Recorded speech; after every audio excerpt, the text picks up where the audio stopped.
ქარელის რაიონი განთქმულია ცნობილი სპორტსმენებით, რომელთაც არაერთხელ უსახელებიათ თავი მსოფლიო საერთაშორისო ასპარეზზე. ტრადიცია ისევ გრძელდება და დღესაც რაიონში იზრდებიან სპორტსმენები, რომლებიც წარმატებებს აღწევენ მსოფლიო საერთაშორისო ასპარეზზე. 24-25 აპრილს თურქეთის დედაქალაქ ანკარაში ჩატარდა ევროპის საერთაშორისო ტურნირი ჭიდაობა ძიუდოში. მონაწილეობა მიიღეს 12 ქვეყნის წარმომადგენლებმა, მათ შორის საქართველოს ნაკრებმა გუნდმა 12 კაცის შემადგენლობით.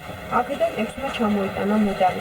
მათ შორის არის ჩვენი რაიონის განათლების განყოფილების სპორტსკოლის მოსწავლე გიორგი თოთლაძე, რომელმაც პირველად იასპარეზა ევროპის საერთაშორისო ტურნირში და მეორე ადგილიც მოიპოვა.